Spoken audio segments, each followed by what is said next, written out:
Heute ist der 30. 30. Oktober 2025. Gut.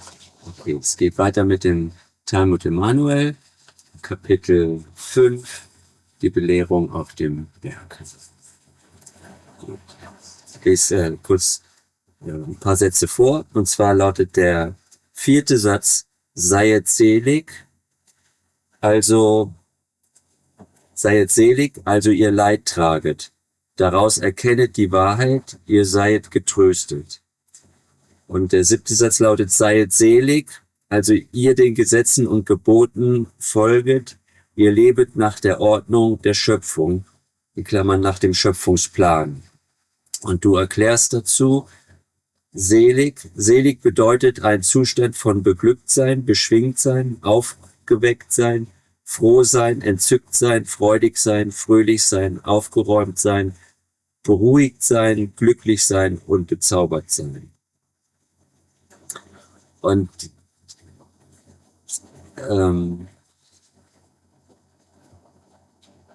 der erste Satz halt: Seid selig, also ihr Leid traget, daraus erkennet die Wahrheit, ihr seid getröstet.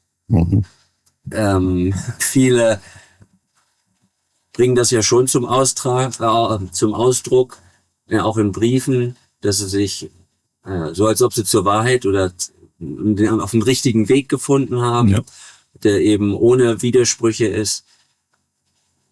Aber in unserer Welt ist es halt noch so, dass eben die Lüge dermaßen dominiert, dass das, glaube ich, für viele schwierig ist, darüber selig zu sein.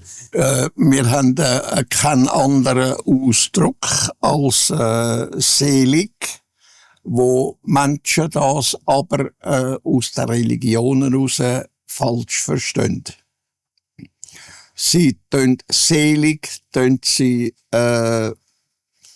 interpretieren als das, was von einem Gott her kommt, wo glücklich machen soll und so weiter und so fort.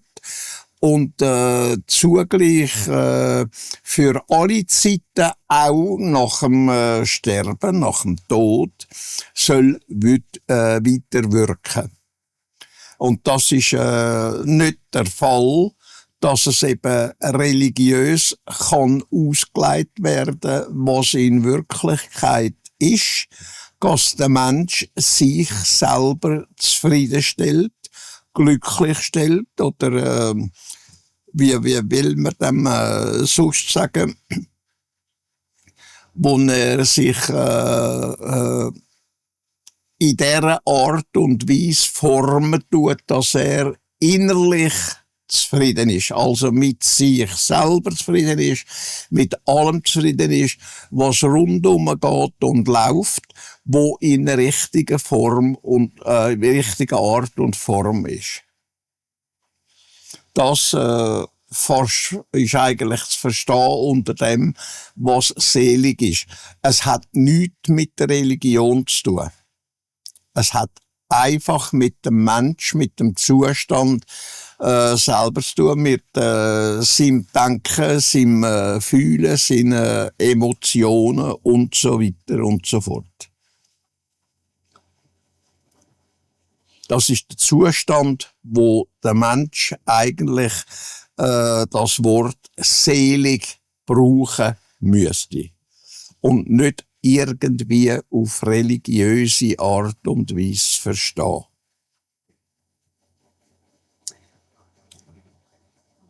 Das macht es natürlich schwierig, wenn dieses Wort schon so religiös belegt ist. Ja. Ja.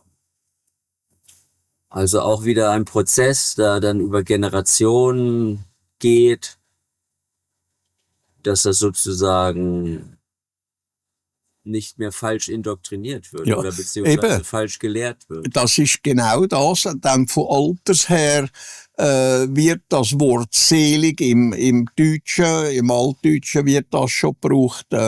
Und das ist eigentlich das, wenn der Mensch gestorben ist, oder? Er ist bereits selig.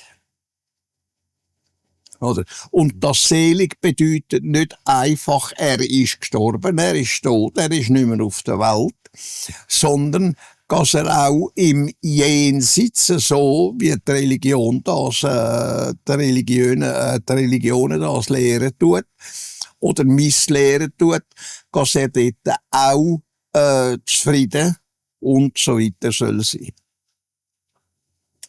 Ja, Und das ist eigentlich grundsätzlich falsch, denn der Mensch muss während dem, dass er leben tut, existieren tut, muss er schaffen in sich hinein, dass er das wird, was selig ist, oder wo er darunter versteht tut, unter selig, also zufrieden,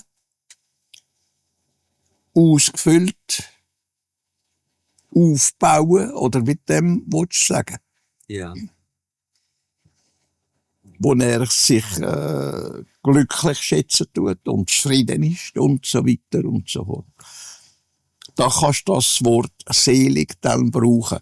Es ist zwar grundsätzlich eben ein religiöser Begriff von alters her, aber man kann ihn einfach weltlich auch brauchen für das, was dann im Mensch vorhanden ist. In seinem Zustand, in seinem Zustand von seinen Gedanken, von seinen Gefühlen und Emotionen und so weiter. ja. Gut, lese ich weiter. 12. Satz. Seid also fröhlich und getrost, euer Leben heute und das Leben eures nächsten eigen, in Klammern eure nächste Persönlichkeit, lohnet es euch wohl, denn also habeten die Wahrheitsschmähenden verfolget, die Propheten, die vor euch lehreten, und also tun sie auch euch, so ihr verfolget und verleumdet und zu Meucheln gesuchet werdet. Meucheln ist heimtückisch ermorden. Ja. Und was da interessant ist in dem Satz, wenn du darüber nachdenkst, von dem ist nämlich schon die Rede, dass es keine Wiedergeburt gibt. Sondern es ist bereits da die Rede von der nächsten Persönlichkeit. Ja. Das, ja, wie du es ja auch lehrst. Und aber es sind ja nicht nur die Propheten, die verfolgt werden, sondern auch Ja, Propheten sind. die Anhänger. Ja, Propheten, zuallererst müssen wir mal von dem reden. Propheten, das sind eigentlich Menschen, die in Zukunft etwas sagen, wo soll etwas passieren. Wo also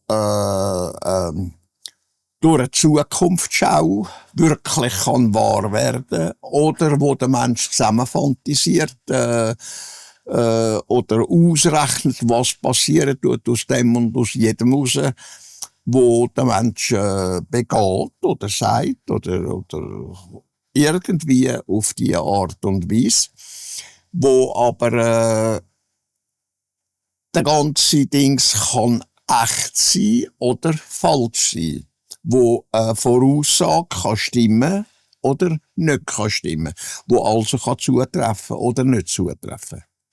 Oder? Das ist das. Das ist der Prophet. Der hat nichts zu tun eigentlich mit der Lehre vom Nokodemion oder sonst einer Lehre irgendwie, wo etwas lehren tut, oder? Und das andere ist ein Künder. Der, wo eine Lehre bringt, der tut sie verkünden. Und das ist ein Künder. Und nicht ein Prophet.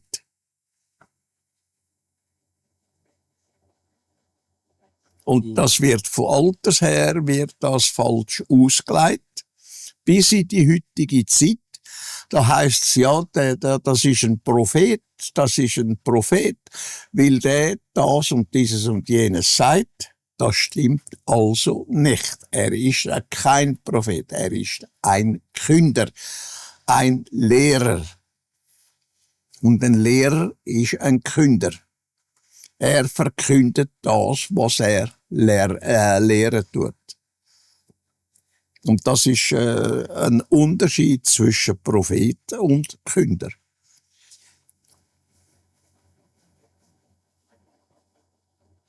Ja, dann wäre es eigentlich besser, den Ausdruck Künder häufiger zu verwenden. Richtig. Obwohl du natürlich auch Prophezeiung und Vorhersagen Ja, das hat hast. aber, Aber ist ja nur ein das ist Aspekt. aber wieder etwas ganz anderes. Das hat nichts mit dem Künder zu tun. Ja. Ein Prophet, der tut Sachen eben voraussagen. Ob sie dann stimmen oder nicht stimmen, das wird sich dann erweisen. Oder? Normalerweise ist ein Prophet das, wo Zukunft kennt, die gesehen hat, vielleicht durch das, wo er berechnet tut und so weiter und so fort. Oder ob das selber durch eine Zukunftsreise oder durch einen Traum und so weiter stattgefunden hat. Das ist etwas ganz anderes. Und ein Künder, wie gesagt, ist nur das ein Mensch, der lehren tut, der künden tut.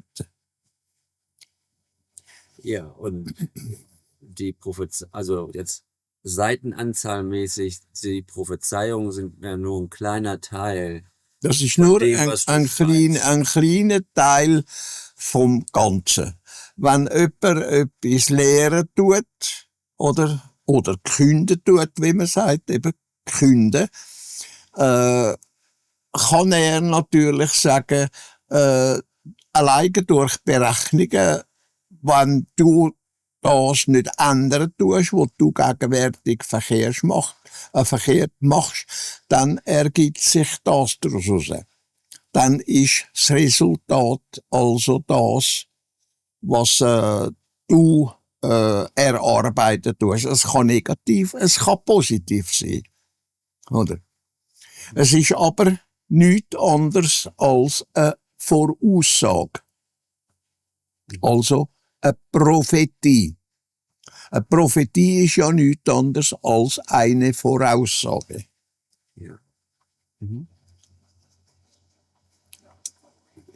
Jetzt Und die kann eigentlich jeder Mensch. Jeder Mensch kann das machen, oder? Der kann sehen, wie der andere handelt und dem sagen, schau mal, wenn du das weitermachst, dann gibt's das und das daraus. Das ist ganz sicher. ja. Oder? Ja, da kann man Da muss man nicht ein spezieller Mensch sein dazu. Nur ein bisschen denken, ein bisschen beobachten und selber denken.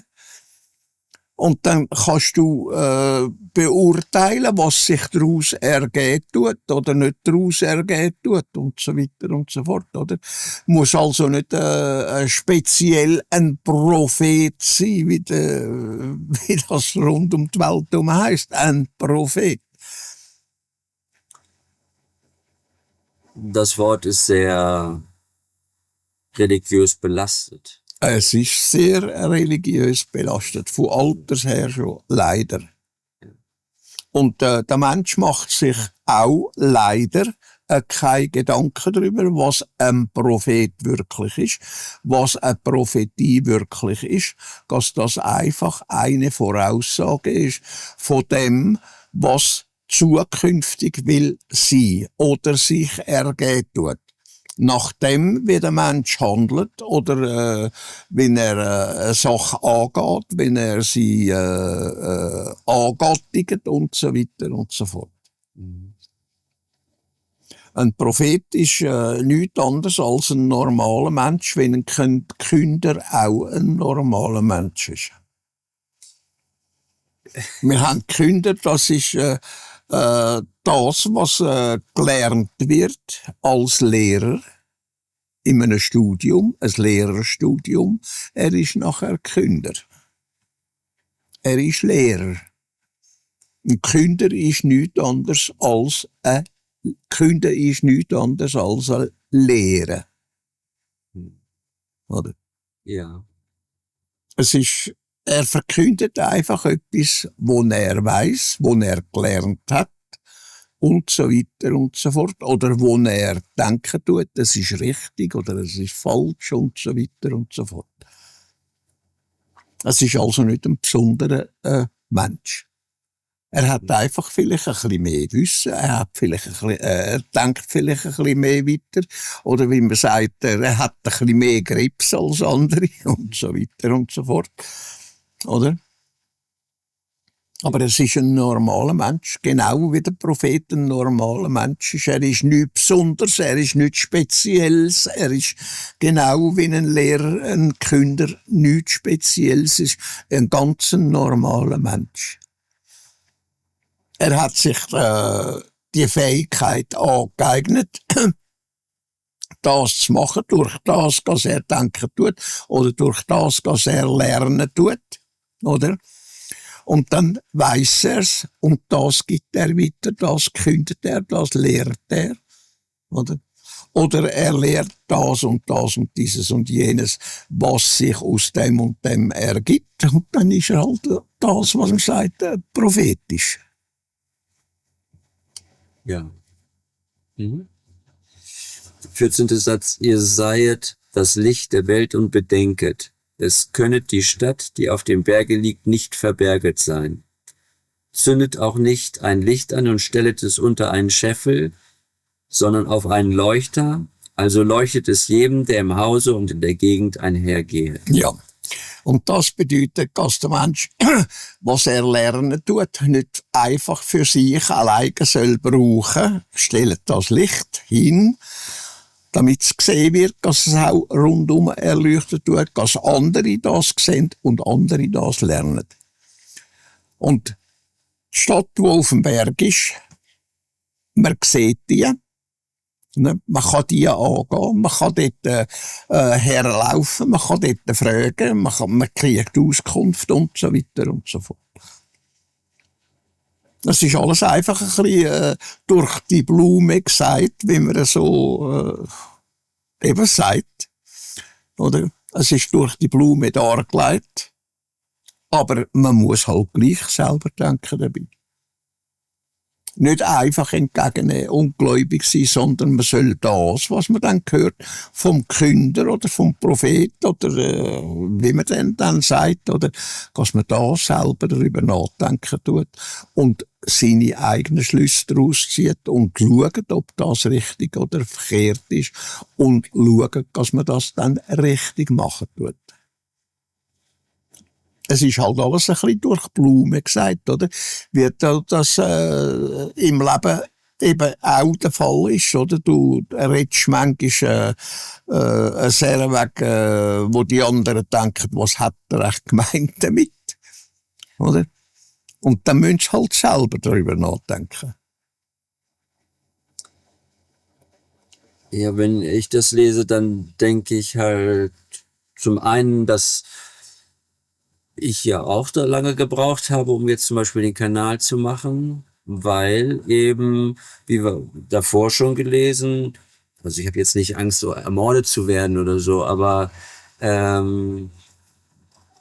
ich weiß auch von einigen einige in der FIGO, die könnten ja auch so eine Art, ich sag jetzt mal, Öffentlichkeitsarbeit machen. Ja, tun sie aber nicht, weil sie halt nicht angefeindet werden wollen. Oder eben, allein der Gedanke. Weil dann die Angst vorhanden ist, oder? Ja. Da haben viele Menschen Angst, das zu sagen, was sie denken oder was sie fühlen. Und das ist auch wieder ein Punkt, wo der Mensch halt muss überwinden. Oder? Was auch von außen kommt, das darf niemals stören, dass man etwas nicht macht, was richtig ist.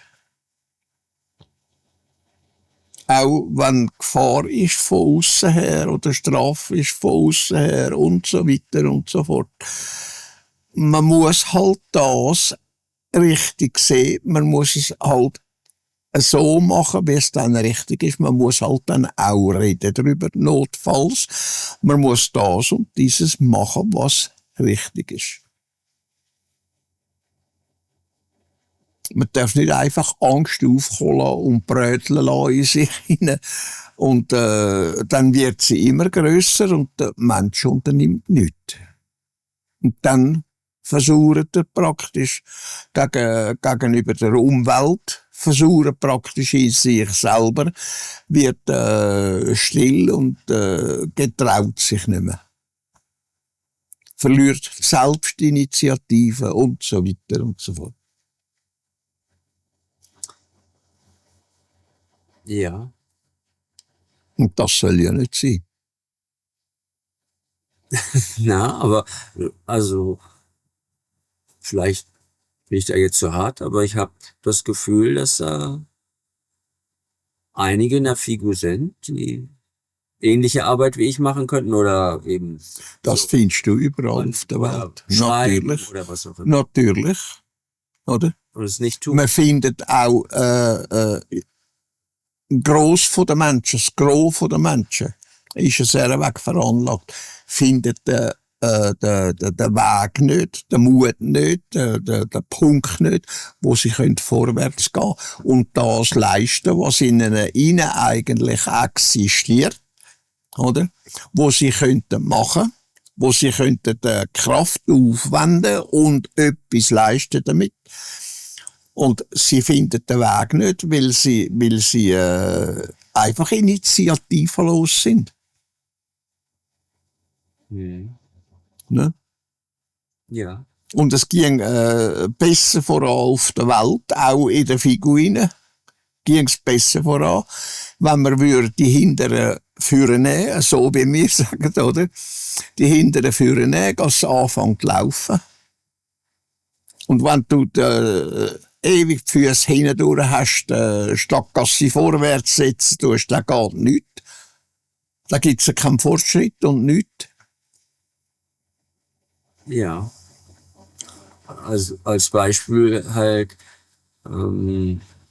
jetzt in Bezug auf die Friedensmeditation, das ist halt schon lange her, da waren es halt, ich glaube, 3.500 oder irgendwie so die Zahl, die Plejaden registriert hatten, die Friedensmeditation machen, und dann haben sie es halt, ich weiß nicht wie viele Jahre später, dann nochmal untersucht, und da war es ungefähr das 10-fache oder so. Ja.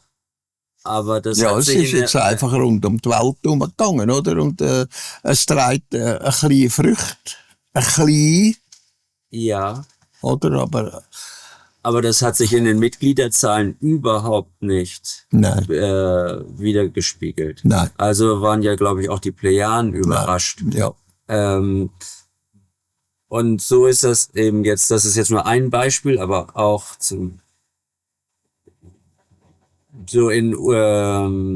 in UFO-Kreisen bist du ja schon, auch in USA, egal weltweit, schon recht bekannt. Mhm.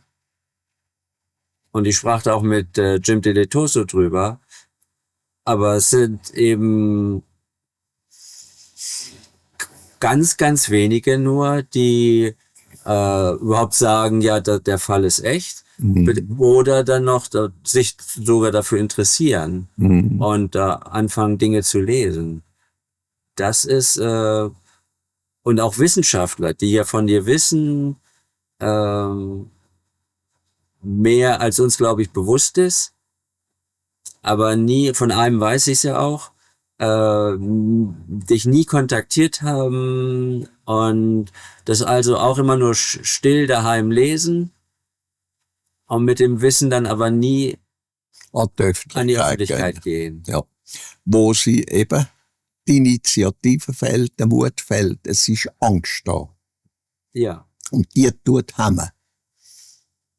Ja. Und dann kommt eben das, es wird geheim gehalten, was der Mensch wirklich denkt in sich hinein, was er fühlt in sich hinein, was seine Interessen sind und so weiter und so fort. Er behaltet es dann einfach für sich. Er schweigt nach außen. Es geht nicht an die Öffentlichkeit, oder? und so weiter und so fort.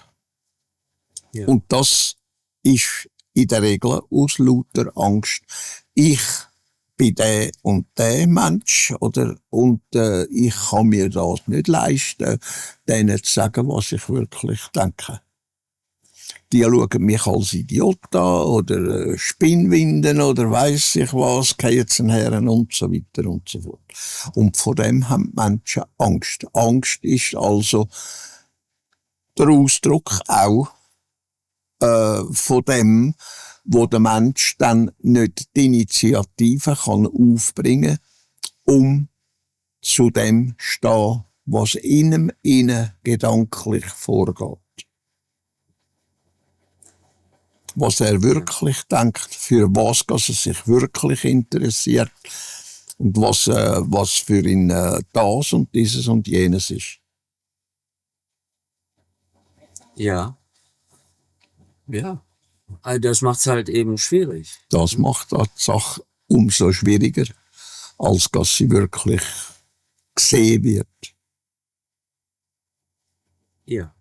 Man weiss das, der Mensch weiss das, er ist eigentlich verbreitet, weltweit, oder, dass er das weiss, aber nur in einem kleinen Rahmen, oder, was wirklich ist, wo gross ist, das sieht man eigentlich nicht, hinter allem und jedem. Was diesbezüglich geht und läuft in den Menschen hinein.